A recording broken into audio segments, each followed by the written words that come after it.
मेरे जो नाराज वर्कर हैं उनके पास मैं जाऊंगा, उनको मोबालाइज करके वापस उनको इज्जत दूंगा और वापस ये पार्टी में देखा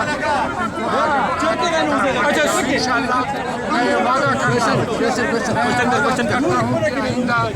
अच्छा, सूबे में जो तंजीम साजी है पीपल्स पार्टी को तरसा हो गया है, बहुत से अजला में जो है वो नहीं है, तो इस हवाले से आपका क्या अगला नया अमल होगा? इंशाल्लाह तंजीम का और अब भी है, उन्होंने उस पर काफी काम किया है और इंशाल्लाह बहुत जल्द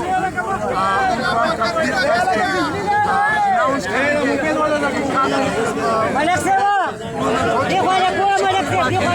हमारे खिलाफ खत्म हो चुके हैं, आप लोग देख रहे हैं कि जो हम पाकिस्तान